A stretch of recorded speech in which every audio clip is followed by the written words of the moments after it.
Така, и сега, ето тук, ще му направим още едно ново мерене, така, което пак ще е lap weld. Ще му кажем, че искаме тук, генерира, съответно направим Activity, Generate и да го симулираме. Така. Вече имаме двата детайла с двата им заваръчни пътя. Първи. Така. След него изпълнява това. Добре.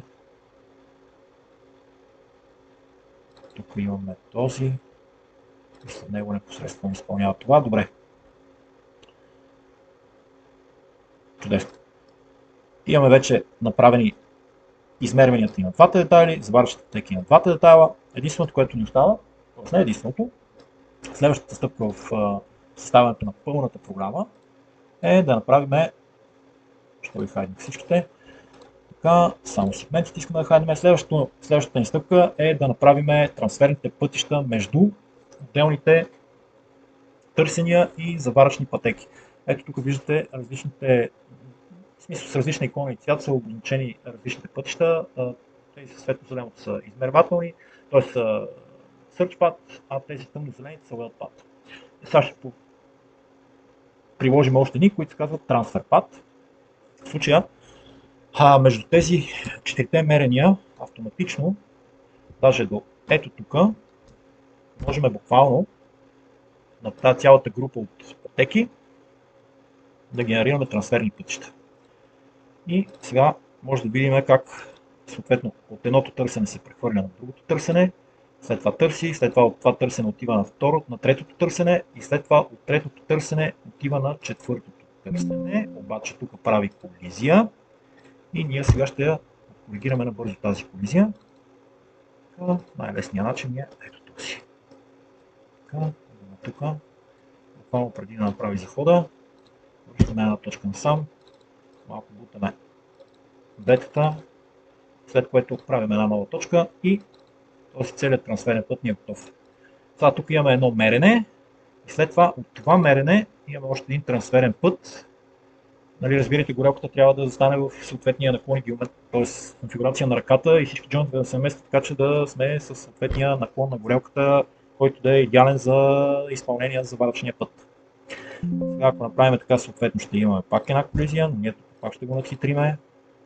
Разбирате, ето тук така, ето тук така, ето тук малко така. Правим една нова точка и сме готови. След което изпълнява заваръчния път.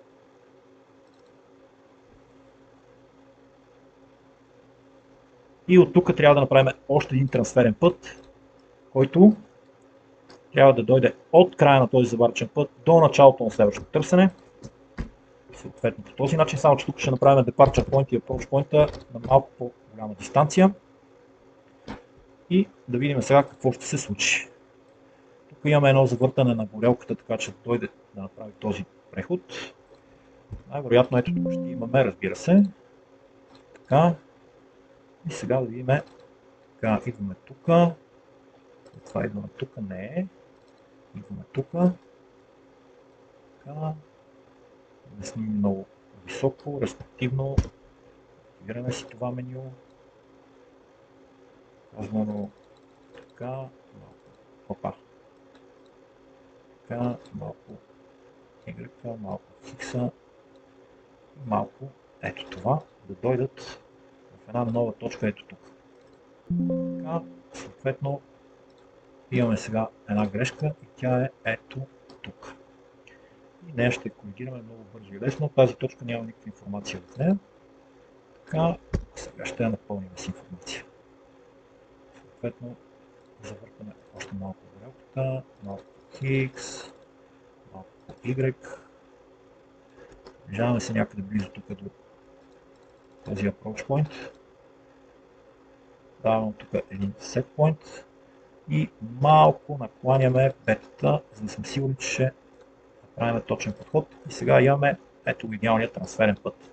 Така, след този трансферен път трябва да направим още един трансферен път. Не искаме да го сейваме. Още един трансферен път, който да ни е след меренето.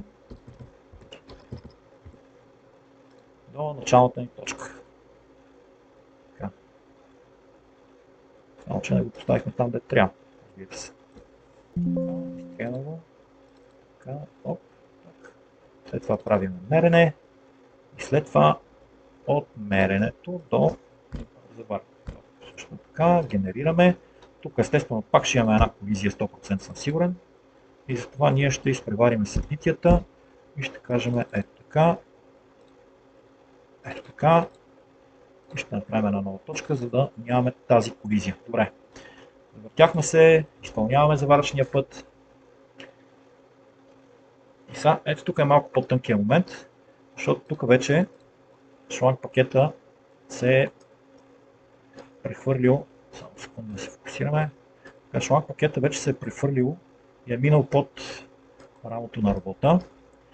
Тук, за да нямаме проблеми и усуквания, съответно механични колизии, разбирайте, между шланга на горелката и робота и да се активира collision сензора, който е на самия робот. Тук при следващия ни трансферен път, който вече е от този заварачен път към първото търсене тук, ще направим следното нещо. Ето тук веднага ни е дало две необходими пътеки, така тук леко се вдига, така и там се прехвърля. Обаче ние ето тук ще му направим едно леко завъртане, леко изтегляне назад. Внимаваме да не удариме. Така. И тук ще му дадем една нова точка. Така, така. След което след тази точка ще му кажем, че искаме вече тогава да се вдигне. Но не толкова много. И да се завърти още малко. И да се приближи леко по Y. Съответно правим още една нова точка, след което го бутаме по Z, за да го освободиме.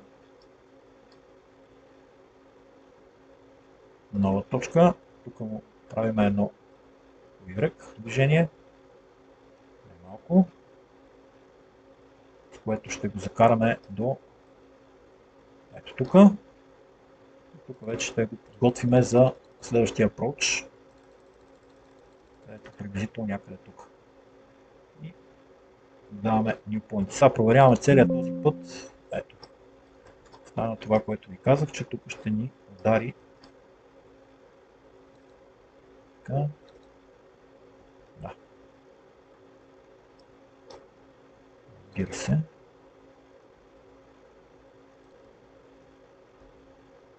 Просто трябва да го завъртим още ето тук.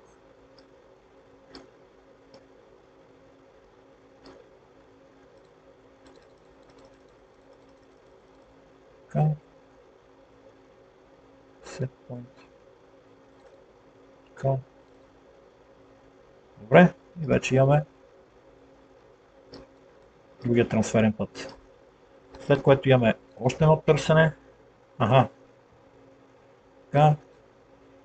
Това търсене, ето можем да си направим пак, както казах, група.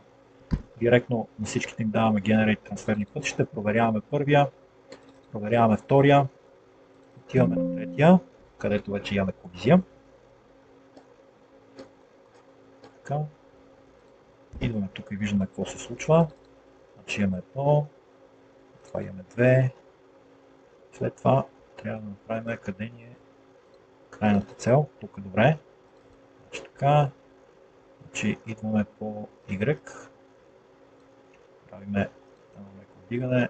Малко по бетата. Ето тази точка я сетваме и проверяваме какво се случва. Чудесно. След това имаме търсене. След това имаме трансферен път. Още един, който е между търсенето и първия ни шеф. И на него, разбира се,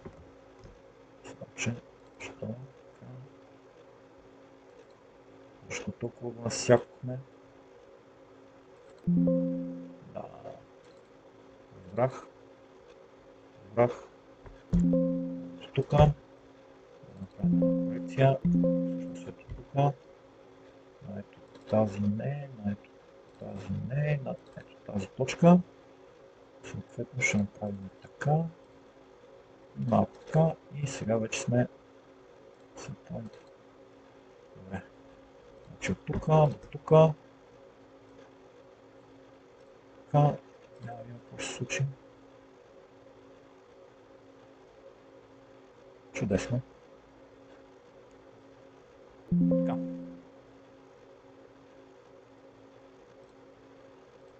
Имаме някаква грешка, но както и да е, няма да правим това нещо съвсем до край. Идеята беше да ви покажа съответно как всъщност то да не е до край. Нека го направим до край. Ще има тия заваръчни пътеки. Тук имаме търсене. Така, тук имаме трансферен път до тук. След това тук имаме един трансферен път. Така. Имаме тази точка. Тази точка. Тук може да правим съответно така. Така. Point. Проверяваме.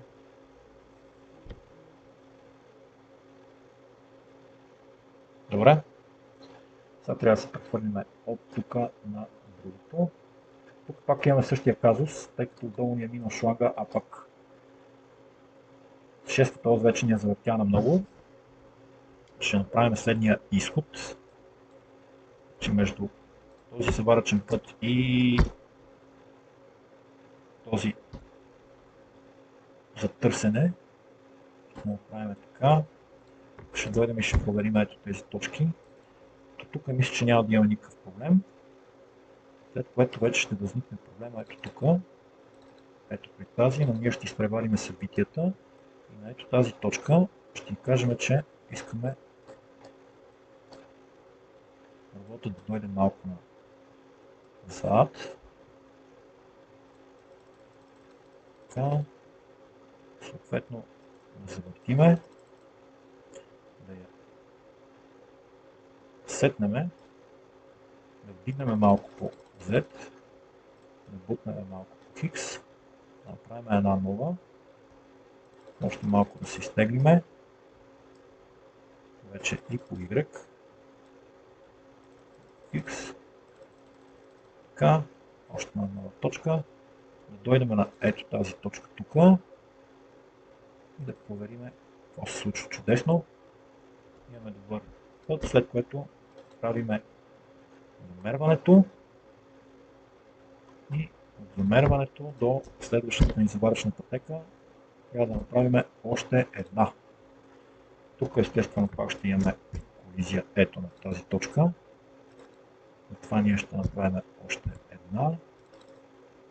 Така, ще вдигнем point, проверяваме, всичко е точно.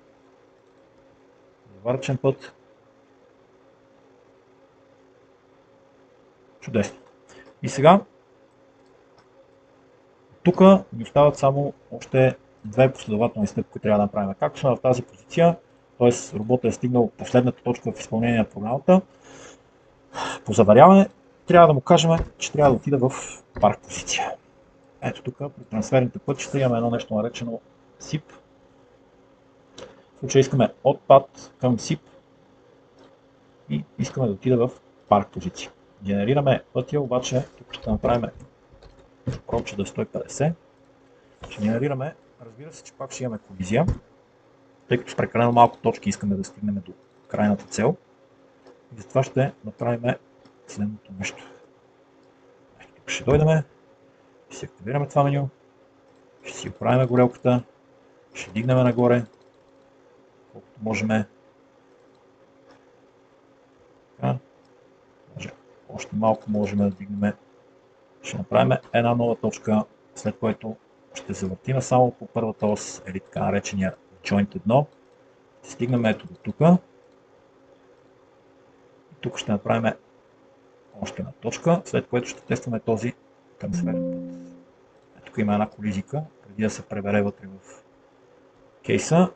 И за това ще направим следното нещо. Ще